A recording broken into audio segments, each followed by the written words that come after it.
There are fewer than 30 men in the world qualified to drive Formula One. A mere half dozen, perhaps, to win. At this moment, I'm inclined to think you're not one of them.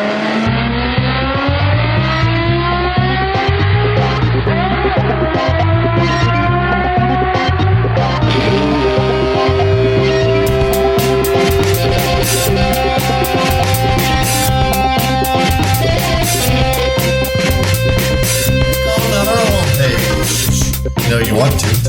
Keep up the good work, and there you have it. There you go. With the qualifying. Welcome to F1Weekly.com. My name is Clark Rogers. I'm the host of the program. I'll be joined by NASIR Hamid, my co-host. This is podcast number 1029, January 29th, 2024, NASIR. Thank you, sir. I say bye-bye, Barcelona. Hello, Madrid. Alpha Tauri to master the moment with Visa. Fisico in Zanzibar. In the Pollution Studios, we have Smedley's baby. We shall explain gladly. Back to you, Mr. Super Bowl champion.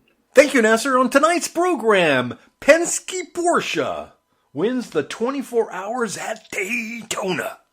Group of landowners suing Laguna Seca again. Mario Andretti not very happy with F1 and the FIA. And this week's interview, folks, it's a big one. You're not going to want to miss this one. We've got Felipe Massa with all the good stuff, you know, the potatoes, the meat. You're going to love it. And we have a young karting guru, as we call him, or a protege. His name is Liam NACHAWATI. Of course, from the karting world, NASIR will have all the small details. We also have another new segment, and we're just getting segments coming out of control here. This one is called Box, Box, Box, by the original JB from Down Under. And just a reminder, we do need your contributions to keep this program on the air. Just click on the Support F1 Weekly tab. You know you want to. And I have good news, ladies and gentlemen. Go check out the merchandise page on the front page of the F1Weekly.com website. And we have now some posters of Dan Gurney, Bobby Unser, and your favorite, Mario Andretti, $12.95, free shipping. This helps F1 Weekly stay in the black. NASIR, we had the 24 hours of Daytona. I know you loved every minute of it. You went to Penske. You were all over the place. Nas, I know you're tired, but man, you've got to have some good stories. Yes, sir. It was a busy time last week, and I made quite a few trips to Daytona International Speedway, but it turned out to be very productive. And I have to say, just like the people who work at Indianapolis Motor Speedway, the folks at Daytona are also very helpful. It is always a pleasant experience going to racing events at these famous facilities. And my thanks to all the people who helped us get these interviews. My thanks also and shout out to F1 Weekly Familia member Greg Goditis for his time. Meeting him at the Big D has now become an annual tradition. How are preparations going on in the Rogers household for Super Bowl? Question I have is, will it be San Fran and Stella Artois, whole 9 yards? I have a new name for the Super Bowl. I'm calling it the Swift Bowl, and you know why. Well, it was exciting. It was exciting getting to the Super Bowl. I have to admit, the NFC Championship was a nail-biter, but in the end, they were taunting us, and the Niners finally said in the fourth quarter, let's get it done. It was awesome. Yeah, Brock Purdy, he's everybody's star. So yes, Super Bowl, we're going all the way. Very good, very good. Okay, sir, let's do a punt return to motor racing and what we live for, Formula One. And let's start with the name game. As we all know, Istanbul was Constantinople, Alpha Tauri was Toro Rosso, now they are Visa Cash App RB. What a beautiful name. All of a sudden, the name Stake F1 team is looking well done. Red Bull's B team, or as I call it, the official slaughterhouse of their junior program, will show their legs in new livery in Las Vegas on February 8th. It's good to see another major U.S. corporation based out of San Mateo, California, getting involved in global promotion of their products and services through the wonders of Formula One. And Mr. Rogers, local San Jose newspaper used to run stories on the millionaires and billionaires and CEOs of the Valley. Once upon a time, they ran a story on the CEO of Visa, and it says that he's a big Harley fan and comes to work every day on his Harley Davidson, leather pants and leather jackets. So, California culture is a little different than the Ivy League culture of the East Coast. Now, how are you dressed up in the palatial studios? Sir, we're wearing Niner colors, getting ready for February 11th. And what's great about the Super Bowl, it comes out right when all the Formula One teams are unveiling their new cars. So there's just so much activity. And then, man, we had Monte Carlo, we had Daytona. I mean, it was too much. And Daytona was on television a lot. It was a good weekend, NASIR. That's good. As you know, there are millions and millions of Visa card holders around the world. Can you imagine the exposure Formula One and the team will get if they put the image of the car on each and every card they issue? I wonder how they feel back home again in Indiana. IndyCar is having a tough time developing a hybrid engine. It's getting delayed after delayed. Forget about a third engine manufacturer. Now Honda is making noises about saying sayonara to the series. Let's hope Visa Cash App RB is followed by Merrill Lynch Mercedes or Payne Weber Williams. Or even better, and this is my favorite, E.F. Hutton Haas. When Gene speaks, Gunter goes. What say you, amigo, on the new Visa Cash App RB name? We should have seen this coming. The app thing is huge. Everybody has to have 400 million apps on their apps. I'm not that excited about it. I'm sort of bummed out. I mean, maybe we should ask Bob Dylan. Can he come up with a song for Visa Cash App RB? Yeah, he's going to come up with something like All Along the Watchtower. But, I'll tell you, they should have just gone back to Toro Rosso, which was, people would love that, and just call it, Visa Toro Rosso. But I'm sure everybody has an opinion. But there's a lot of chatter on this. And according to Jensen Button, whatever the name is, good, bad, ugly, the good thing it's getting people to talk. So I guess that's what marketing is all about. But I'm getting the impression that we have a new regime at Red Bull, because of Dietrich Mateschitz passing away last year. So I get the impression that Red Bull is apparently serious to make Visa Cash App charge to success. Laurent Marquez is coming to the team, or I should say coming back to the team from Ferrari to replace Franz Tost. News came in today that Alan Permane is also joining the team after being shown the door at Alpine. Yuki is part of the Honda package and will go with them to Aston Martin probably, meaning he's going to stay with them as long as Honda is there. Remains to be seen what Red Bull will do with Daniel Ricciardo, Sergio Perez and Liam Lawson. The juniors they have are not exactly performing or screaming to be the next Sebastian Vettel, let alone be Max Verstappen.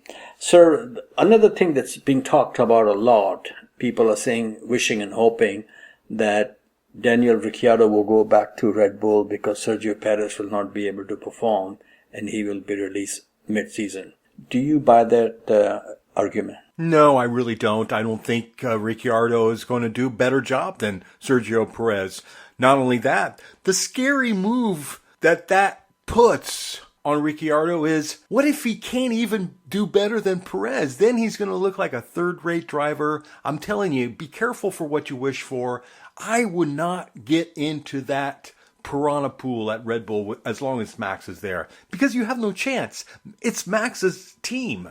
It's going to be that way until Max gets pissed off at the FIA and the Formula One group and leaves and moves to Le Mans. Yes. And the thing is, like you said, if he goes there and he's doing worse than Sergio Perez, which is possible, okay, because he did not, there must have been a reason he was let go from McLaren. If that happens, then they're going to treat him like this guy, Brendan Hartley, who was at Daytona, by the way. So your services are no longer required. Thanks, Mike. I don't think Daniel Ricciardo wants to. I think he sealed his own fate when he left Red Bull when they were winning races, and that was not a good idea. But these things happen, and we have to move on. And sir, now we're going to move on to something I had to read this twice. I mean, I can understand a race in Angola because they have a lot of oil. Kazakhstan, they have a lot of oil. Bakersfield, California has a lot of oil. But this news item, Fisico in Zanzibar, according to a report on racefans.net, which I think is a pretty credible website, and I go there a lot, our favorite Giancarlo Fisichella is a consultant on an effort to build a Formula One spec racetrack in Zanzibar, which is off the coast of Tanzania. And this has been confirmed by the Italian consulate in Tanzania. And you know, when Italian consulate is confirming something, it's like Il Duce saying, I'm invading Libya. You know what I'm talking? Very serious. I say here we go again with Chase Carey's Destination City. Since the Grand Prix in Dien Bien Phu went down the drains, let's try it in Zanzibar. Remember the song? Once there was a battle there in Zaire, 100,000 people there in Zaire, all those people gathered there in Zaire. Maybe Formula One management can request Machine Gun Kelly to record a new song called In Zanzibar, with a cameo appearance by Martin Brundle. Oh dear, revenge can be very sweet. But wait, there's more, and this really got my attention. According to published reports, application has been made to trademark the name Chicago Grand Prix. And of course, this application is coming from Formula One management. The NASCAR street race last year in Chicago was a huge success. Looks like a Formula One race may be blowing in the Windy City in the near future. And maybe they can get Bob Dylan to be the chief marshal there. 4 Formula One races in the United States. Buddha bless Liberty Media. They sure have taken the bull by the horn and stampeding all over the globe and across the nation with some cool vibration and very high ticket prices. As per Pink Floyd, how can you have any pudding if you don't eat your meat? One of your favorites, right? Thank you very much. Welcome. The meat and potatoes on the American landscape is California, baby. If the race in Chicago happens, then FOM should do a Dave Brubeck and take 5 in USA and bring a Grand Prix to the Golden State. That's what I'm talking about, Rogers. What say you about a Grand Prix in your backyard? Absolutely. We'll make the main straight the Golden Gate Bridge, NASIR. Great, absolutely. Can you imagine if they let me just tell you, if they bring the Grand Prix back to Long Beach, not to replace Indy cars, but as an added event. If that happens, Indy cars will not even know what hit them in SoCal. That's very true. Long Beach is still popular, but it was so popular during the Formula One years, people are still talking about it today. You know, once Formula One left, which I believe was 83 or 84, I think 83, it took Indy cars, and Indy cars was very popular in those days. It took them like 4 or 5 years before they were able to get up to the crowd that was coming for Formula One races. Okay, sir, speaking of street race, shall we now do a Bentley box? Super idea, NASIR. And this is our mate from Australia, and I thank him for his contribution, and I will see him soon in Albert Park. Thanks, mate. G'day from Australia. I'm Jason Bentley, the original JB. Reading the info for podcast number 1028 on the homepage about Benaldi being an Arrow driver has reminded me that the Arrow's owner, Tom Walkinshaw, was a huge name in Australian motorsport during the 80s, 90s and 2000s. He had direct ties to the Australian General Motors Holden factory, being the main team backed by Holden in the National Tin Top Series. Such was the support, there was a limited edition car made with his name to comply with rules for manufacturers in the Group A era of sedan racing. Tom Walkinshaw was a Scotsman who raced in UK and Europe in the 1960s and 70s, eventually setting up Tom Walkinshaw Racing, known as TWR. TWR's first trip to Australia was in 1984 when they brought a pair of mobile-backed rovers to compete in the Group A at the Bathurst 1000 at Mount Panorama. The following year, Tom returned but this time with 3 V12 Jaguar XJS race cars, and he won for the first time at Mount Panorama. His Jaguar association peaked with the awesome and beautiful XJ220. A couple of years after winning the Mount Panorama race, Walkinshaw started his own Holden back team, the Holden Racing Team. The team went on to win Mount Panorama 7 times in the 1990s and 2000s, and 6 Drivers' Championships in the V8 Supercar Series. In 2002, trouble struck the Walkinshaw operation in Australia, as it was caught up with the financial ramifications of the Arrows F1 team. In 2005, Walkinshaw returned to Australia and became involved with his old team, going on to give his drivers the V8 Championship in 2006 and 2007. The 2007 winner was Garth Tander, who's been a Skype guest of NASIR's back in the day.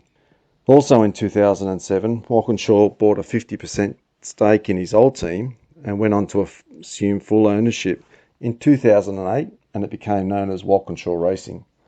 Sadly, in 2010, we lost Tom Walkinshaw far too young at the age of 64. One of his sons, Ryan Walkinshaw, went on to resume management of the team, a role he maintains to this day. In 2017, on the eve of the Mount Panorama race, Walkinshaw Racing astounded the local Aussie fans by announcing they are bringing in 2 new partners from America, Andretti Autosport and United Autosports. United Autosports is owned by Zach Brown. The team would be known as Walkinshaw Andretti United. That partnership delivered a win in the Mount Panorama race in 2021. So often the wide geography of the world is intertwined by the great names and legacy of racing identities from across the globe. The dots join Benoldi to Walkinshaw, to Australia, to Jaguars, to the XJ220 and the Le Mans, across to Andretti and Zach Brown.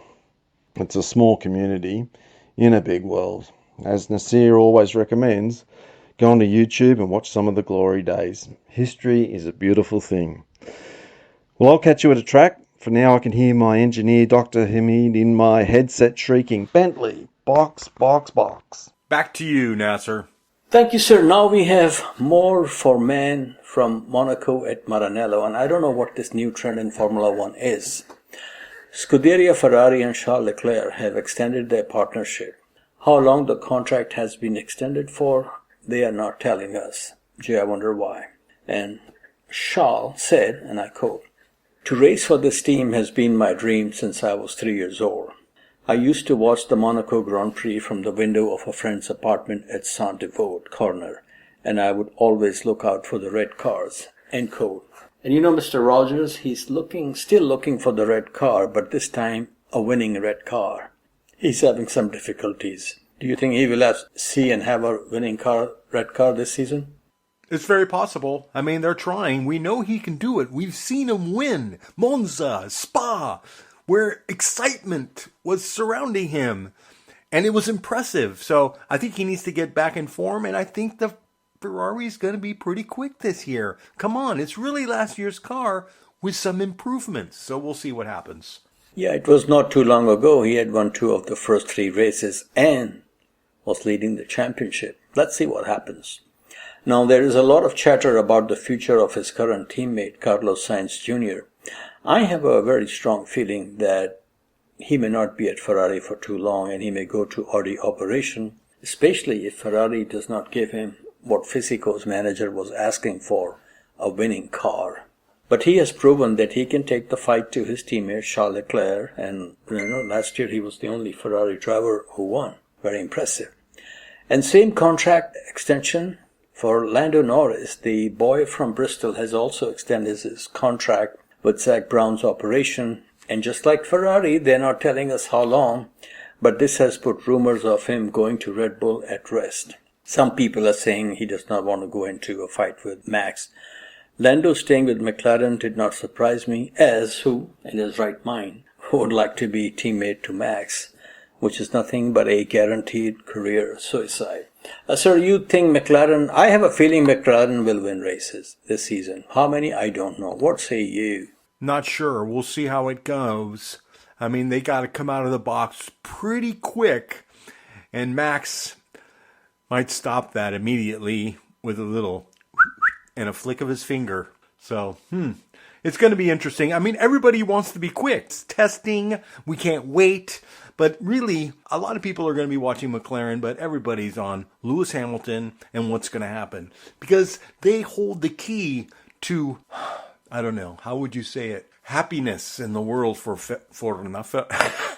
I almost said Fernando. If LCH is happy, everybody's going to be happy. So it's going to be interesting. But McLaren sure will be competitive.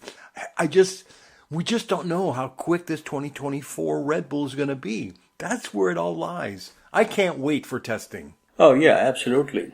And even if all cars are equal, as we have discussed before, advantage will be to the Max factor. The guy is very quick, he's very aggressive, and he's got the youth on his side too, especially compared to Fernando and Lewis Hamilton. We will see. Okay, sir, Haas F1 new car will be launched or unveiled on February 2nd.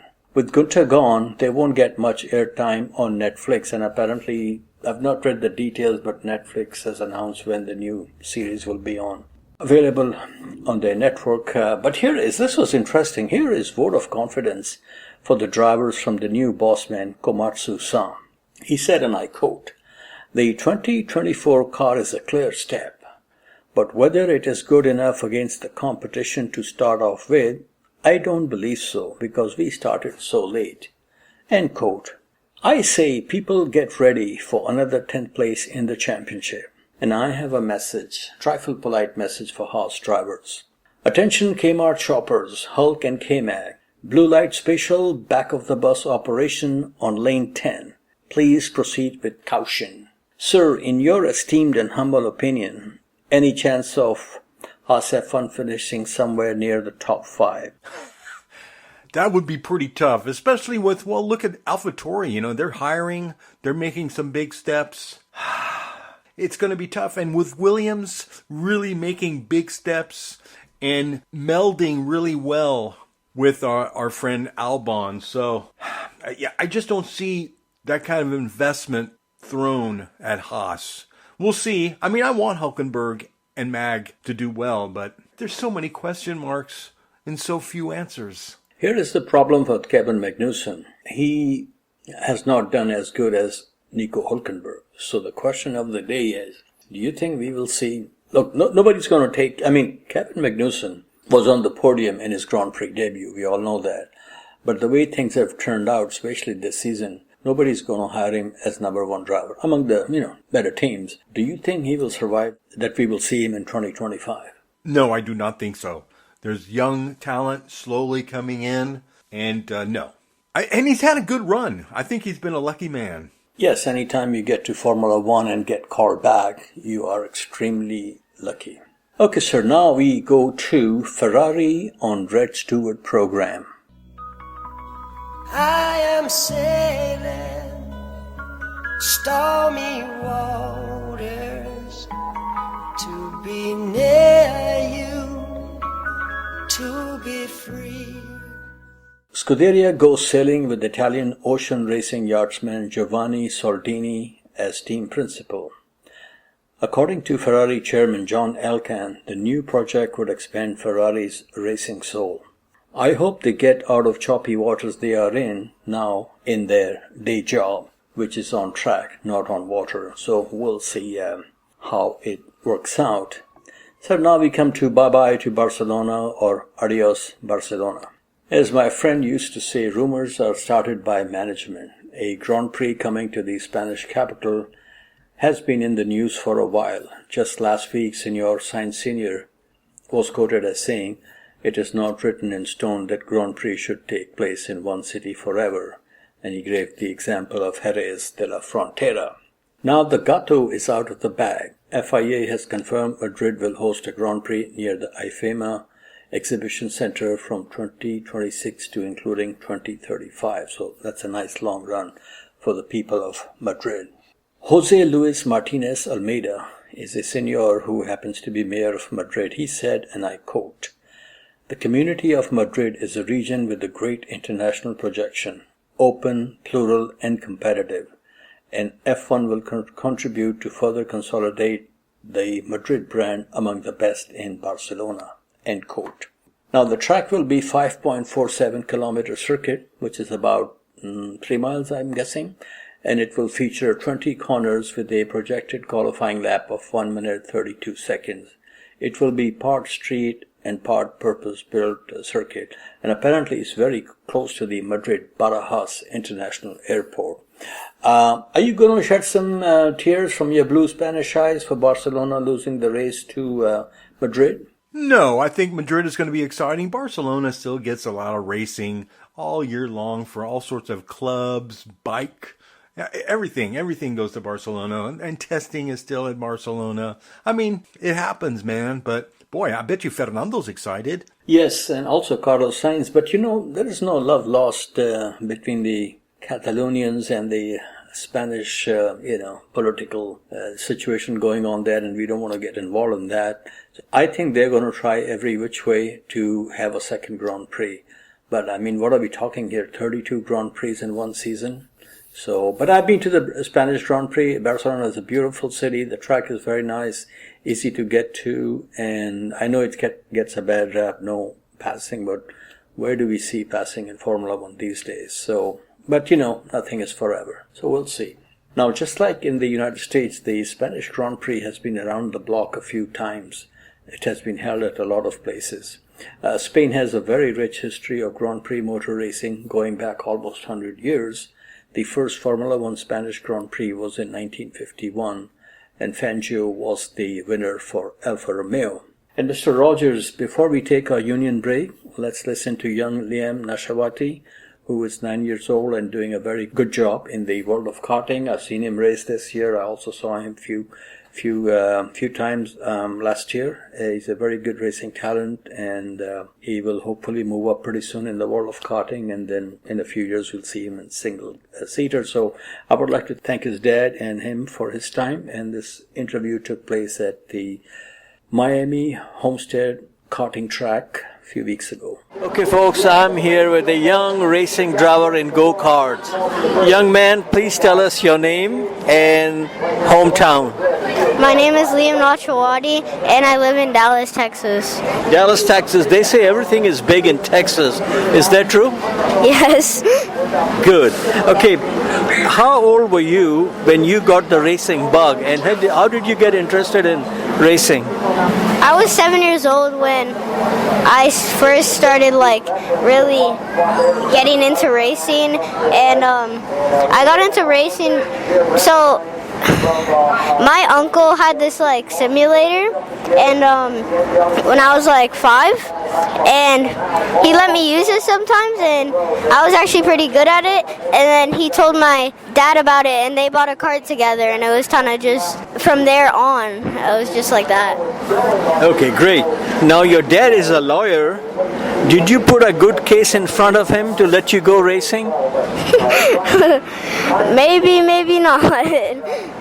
But your mom and dad support you in your racing? Yes. Okay, cool. I've met your dad quite a few times, and I've seen you race a few times since last year. Okay, and you are now racing on a regular basis. How long have you been doing that? And did you do a lot of testing before started racing? I started racing when I was 7 years old, and my first year I was just racing in the class of kid kart, but I didn't really have much practice before I hopped in the kart for my first race. Now, when you are young and you go racing, there are a lot of coaches and technicians and mechanics. Now, what kind of a driver are you? Do you listen to driving coaches, or do you prefer to go faster as per your racing lines and try to learn by mistakes? I try to learn by mistakes, but also I want to listen to my coach Juan. Okay, that's good. How many races did you do last year? And what were your happiest moment where you were jumping with joy like Michael Schumacher used to do, and what were not so happy moments? Last year I did the USPKS series and SCUSA. I did a few regional races here and there. I did a few SSKC races, but my moment last year was SCUSA Utah Pro Tour. I podiumed that race. Cincinnati, USPKS, I crashed out with my teammate Grayson Walcott. That wasn't really the best moment for me. Okay, this is your second year in Micro Swift. I am sure winning the championship is your goal. Who do you see as your main challengers, or who do you see as other quick drivers besides you? I think Zane Burgess is very quick here generally and quick everywhere, like he was in the Pro Tour. O'Gara's quick. He's quick here, obviously. Son of an IndyCar driver, so it's a lot to inherit. But yeah, that's my main competition really for this. Now, very important question. Are you as good in school as you are in racing on racing tracks? I try to do my best in school. My teacher says I'm top of the class, and I try to do my best. Is your best keeping mom and dad happy at school? Yeah, kind of, yeah. Kind of, I like that. Okay, what is your long-term goal? Formula One, Indy cars, NASCAR, or monster trucks? Formula One. Formula One, we like Formula One also. What do you like about Formula One? I like how the cars sound and how like they're going just 200 miles an hour and they still make the corner. Yes, and who is your favorite team and your favorite driver? My favorite driver is Lewis Hamilton, and my favorite team is Mercedes. Okay, any love for Max Verstappen? He's a good driver, but still kind of feisty sometimes. You don't like feisty, you like cool guys? Yeah. Okay, that's good. Okay, do you have any racing heroes or drivers you want to be like when you get there? Lewis Hamilton and Lando Norris. That's good. Okay, you are from Dallas. Down the road there is a great Formula One track in Austin. Have you seen a Grand Prix there yet? Yes, I have actually. 2022 Austin I went to. Great race. And then 2021 Austin I also went to. Okay, great. And I thank you so much for your time. I wish you all the best. Do you have a message for our listeners? Can you tell them about your Instagram, your webpage, or however you want them to follow your young career? Follow my Facebook and my Instagram, and make sure to subscribe to my YouTube. And I do have a website if you want to check that out. And give us the website address, please. LiamNachawati.com. Yes. Okay, I will let our listeners know how to spell your name. Okay, thank you so much. Liam, thanks for joining F1Weekly.com. And on that note, we have to follow union rules. We'll have to take a break, and we'll be back after these brief messages. Hi, I'm Giancarlo Fisichella, and you are listening F1 Weekly. Hi, I'm Felipe Massa. You are listening to F1 Weekly. Okay, folks, I'm here at Le Mans with Narain Karthikeyan from India. Narain, thank you for your time. How are you today, sir? Yeah, it's been a baptism of fire, Le Mans, for a rookie. It's pretty daunting, but I'm up for the challenge. Obviously, the R10 is a successful car. Maybe not the quickest on the circuit, but has a lot of good reliability. So, I'm really looking forward to driving the Audi R10 for the 24 hours, and we will be keenly watched from India. We have a lot of support, and I'm very happy to be the first Indian to be driving here, and this is a great opportunity, and I'll try and do the best I can. What is the biggest adjustment you are facing or challenge in adjusting, because most of your background is open wheel racing? Yeah, single seater has been my key racing for a long time, but this is my second race in this category. But nothing prepares you for the Le Mans unless you do it, and the next time you do it, you'll be more experienced, and that could be the first year is always going to be the most difficult one. And how did this deal come about? Did Dr. Colin Collis call you or you approach them? Can you give us a little background, please? Well, I've known Dr. Collis for a long time in my Formula 1 days and Formula 3 days. So obviously we kept in touch, and when the opportunity came up, he gave me a call, and nobody would want to resist the offer to drive the R10, so I was here. Now, you talk about support in India. There's a Formula 1 race coming up there. How big is the interest in motor racing among general public? I mean, will we see an average Indian more interested in Formula 1 than cricket in the next few years? Well, that's a long shot, but what I can tell you is there's a lot of interest in Formula 1 and motor racing, whole A1GP also because we are a front-running team, the A1 Team India, so there's a lot of following and there's a lot of support for me as well. Yeah, I mean, it'll never be as popular as cricket because cricket is, they say it's a religion in India, but Formula 1 and other forms of motorsport are getting decent exposure, and I think I think in the near future we'll have a lot more Indian drivers coming into the international racing scene. You mentioned A1GP. The car is very nice looking, light blue color. It reminds me of the old Matra car. And you had your first win in Shanghai, if I remember correctly. Yes. How big was that for Indian motorsports and for you personally? Yeah, the win in China gave us a huge boost. That was end of 2007, and then we again won in England in Brands Hatch in 2008. So it was fabulous. And then the economic downturn, we kind of struggled this year with the finances of the team and everything. But we're trying to restructure it and put it together. And the new A1GP Ferrari car is awesome to drive, and we are hopefully going to get a strong team put together for the forthcoming season. When you first moved from India to England, I believe you were with Carlin Motor Racing Team.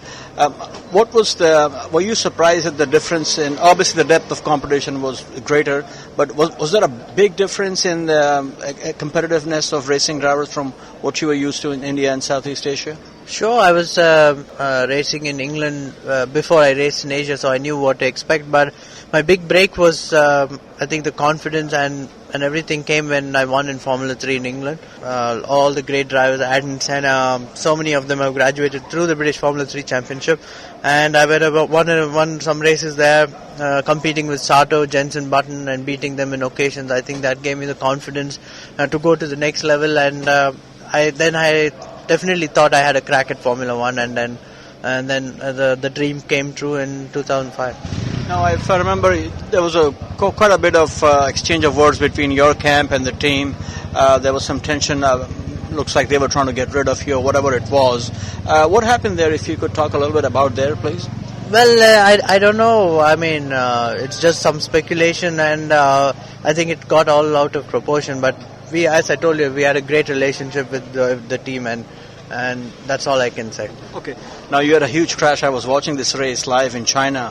Tell us a little bit about that. It's a long time ago, but just got it wrong, and the tires were not up to temperature, and I had a crash. So it wasn't nothing too dramatic from the outside, but not from the inside. Okay, another reference to in the media. Media may say something that you may not say. There were also some reports that you don't want to drive for Vijay Mallya's team because it's a back of the bus operation. Any truth to that report? No, I mean, I said what I have to say because they didn't want me, and it wasn't that I was going and asking for a drive anyways. Mm-hmm. And so he kept referring to that Karun and I are not good enough or whatever. So again, it got out of proportion in the media because you say something and it's not portrayed in that manner, and it's kind of speculated. So it kind of. When it comes up, it feels really dramatic, but it's not that bad, to be honest. Well, I'm glad to hear that, and that's why I'm asking you. Okay, now, what is the game plan for next season if you have some agenda going on right now? If you could talk about it, please. Well, my management is trying to do something we keep everything open, and NASCAR is a possibility as well. So you're making history everywhere, man. Yeah, so this is the Formula 1 races have gone there and kind of doing decent, so I would, this is something that my management is working on. I would love to see you at Indy someday because that will really make a huge, huge statement. What do you think? For sure. I mean, it's one race it's like the Le Mans. It's such a big history behind it, and love to do it. As a racing driver, when you grow up as a kid, you watch the Le Mans, the Monaco, and the Indy 500. So why not? Coming from India, South Asia, there's a lot of growing interest in motor racing right now, and I'm sure in due course they will catch up with other countries. What is the better advice you can give to youngsters in that part of the world? I mean, it's pretty difficult to take this up as a career option, but when I started 15 years ago, there was no chance, it looked like, but I proved proved we could make it to the top and be competitive and everything. So where there's a will, there's a way. Finally, how about a message for listeners of F1 Weekly? We have listeners everywhere, including your country. Yeah, I think you have to focus on something and go after it till you get it. That was my motto, and living my dream now, and that's what I would like to say for everyone. Welcome back to F1Weekly.com. Clark Rogers here, your host. And now, as we spin the globe and go around the world with Motorsports Mondial and the king, the Swami himself, NASIR Hamid. Thank you, sir. And with the globalization of motorsports, we really have motorsports all year long, which is very good for mankind.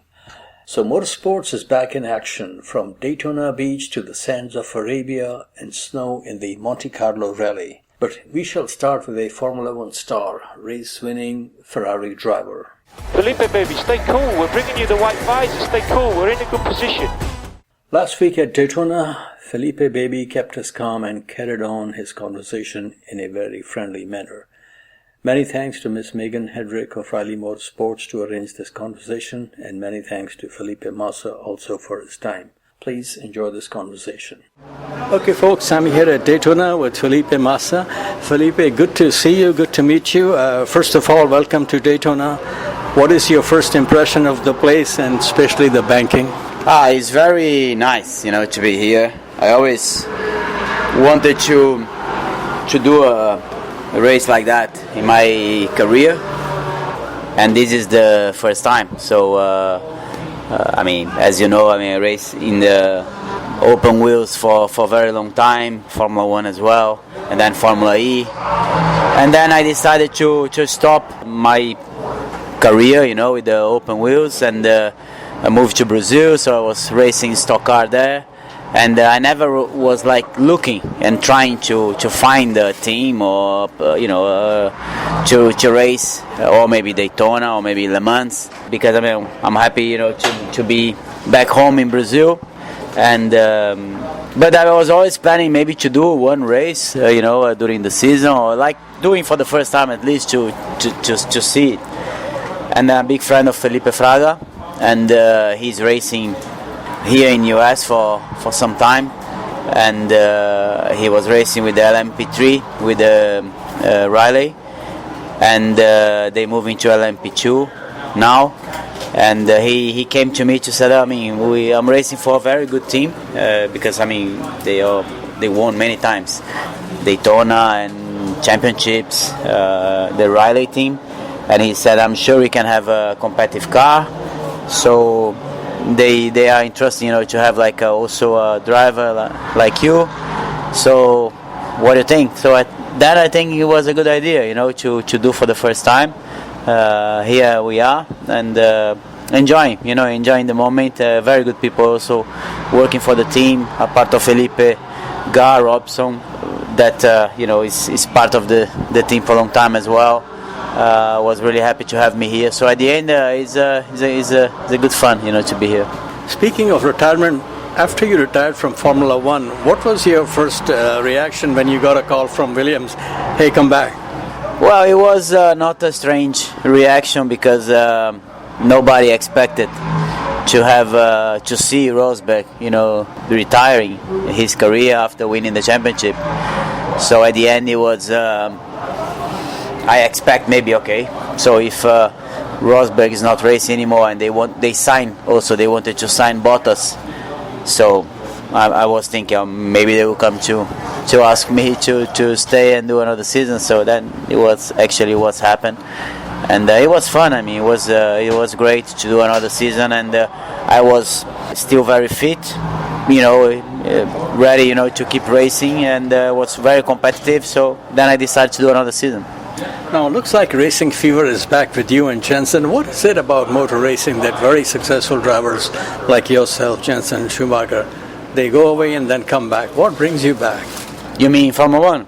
No, into racing. Well, I never stopped racing. So at the end, I stopped after a long time in Formula One, but then I moved to Formula E. Then I moved to Brazil, but I keep racing stock car.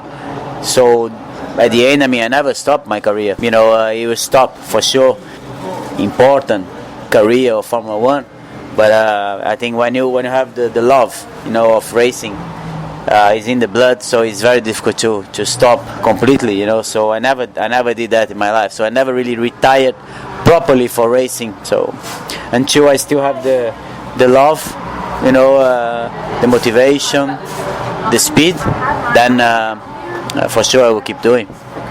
Now, drivers from your country have had a lot of success in IndyCar racing. Any chance we might see you in the big 500? No. It's my time on that type of situation is finished. So I think, as I said, I still keep racing, but concentrate in Formula Indy, or even say, Formula One team wants you back. No, I had the time. I had my time to do that. Your association with Ferrari is very interesting. You went from delivering pizza to Scuderia at Interlagos to riding a prancing horse at Maranello. Please tell us about your first interaction with the Red Team. Dream come true. So I was never really had in my mind the dream, to be part of the Ferrari team. So I was always a massive fan of Ferrari in my career. So, but the dream to be in Formula One was really far, So I wanted to be a professional driver, but Formula One was really far. And then the dream to be in Ferrari for a very long time. Maybe one of the drivers that race more for Ferrari is I never thought it was going to happen. So, and also the possibilities to, the dream to win races at home 2 times, fight for the championship, but also build my name like that. I think it was completely out of the picture, What's the pizza story? It was not a pizza story. It was I had a manager at the beginning of my career, and he had a restaurant, and he had a good relationship with some Formula One teams. So when I think I was maybe 15 or 16 I think, he was doing all of the buying foods for Benetton race. So he was delivering all the foods to Benetton race. And I asked him, my dream is to be there, for the first time to see a team, a Formula One team, the cars, so can you find me a pass? He said, yeah, I'll find you a pass until Friday, not Saturday, not Sunday, until Friday. And but you need to deliver the food. So I said, okay, no problem, deliver the food. So then I delivered.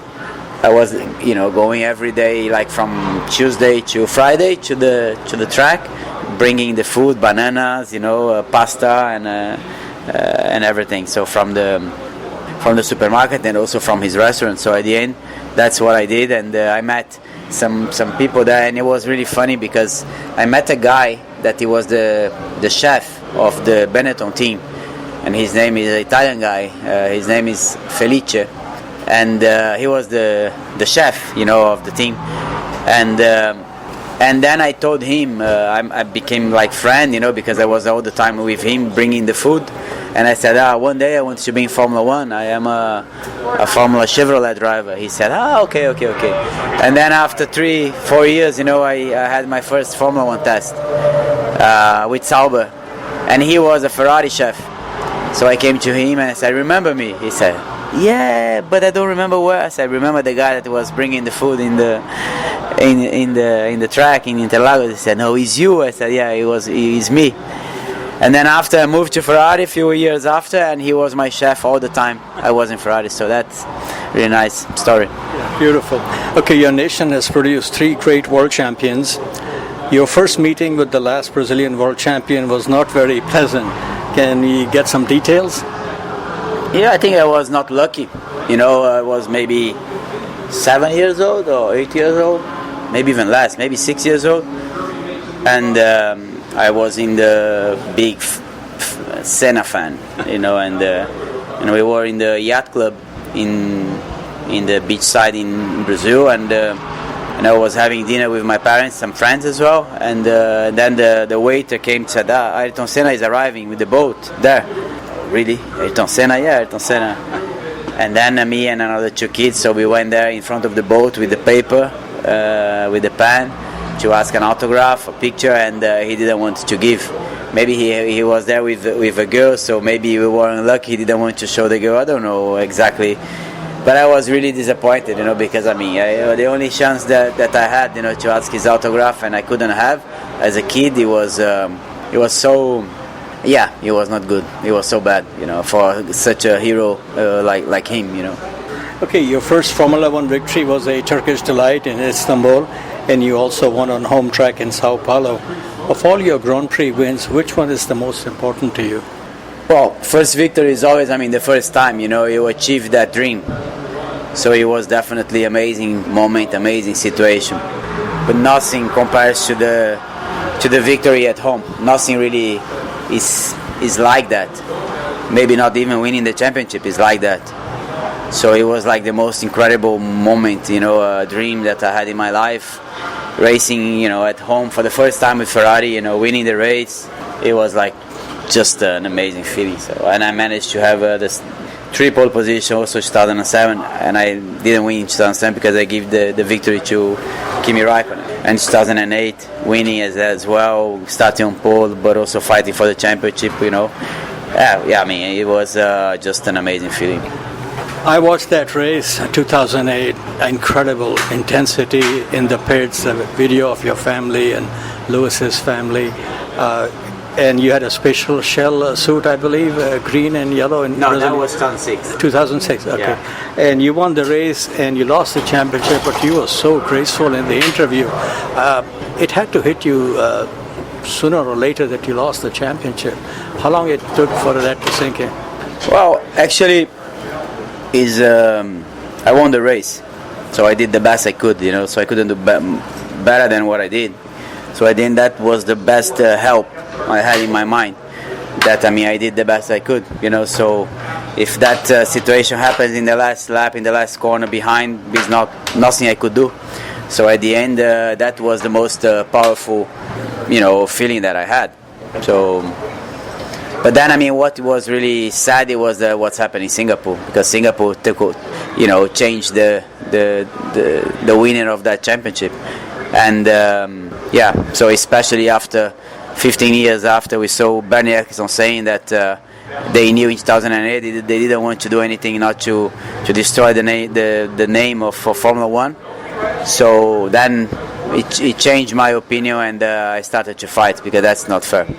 Now, speaking of 2000 Singapore, I once read a story, tell me if this was correct. It said that some months after that, you and Nelsinho were going to an event in Italy in a car, and you asked him, did you do that on purpose? And he said no. Is that correct story? Yeah, that's correct. But that was already 2009.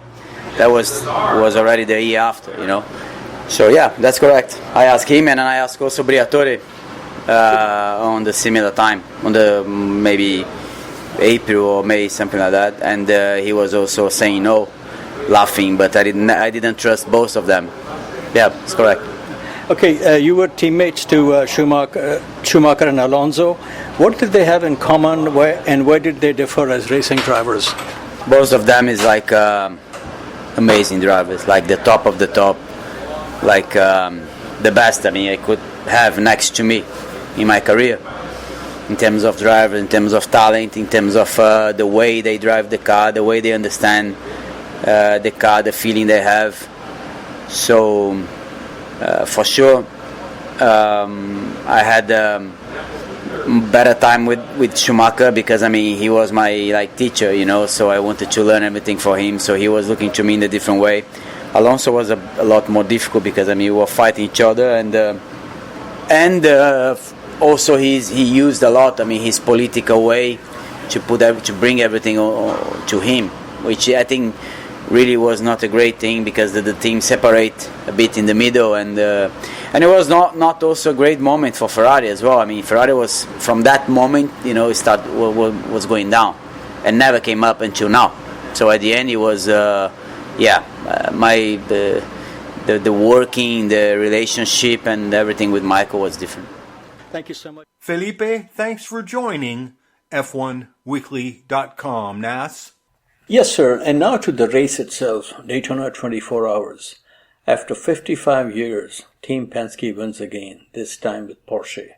And last time it was with Lola and his main man that really started the Penske winning tradition, Mark Donohue. Winning drivers this year were Felipe Nasr, Joseph Newgarden, Matt Campbell, and Dane Cameron. And we will have a joint interview with Felipe Nasr and Joseph Newgarden on next week's podcast, so please tune in. In a close finish, they held off the Cadillac of Tom Blomqvist, son of Stig Blomqvist, Jack Aitken, and Brazilian Pipo Derani.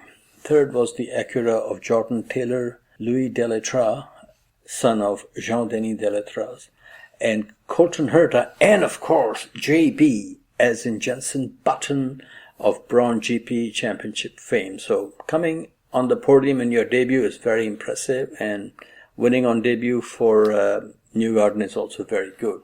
And Mr. Rogers, there were 4 Porsches in the top 6. They did not look very quick in qualifying, but it's the race that counts. So the weekend was alles gut for men from Stuttgart. Felipe Massa was 11th overall and 3rd in LMP2 class.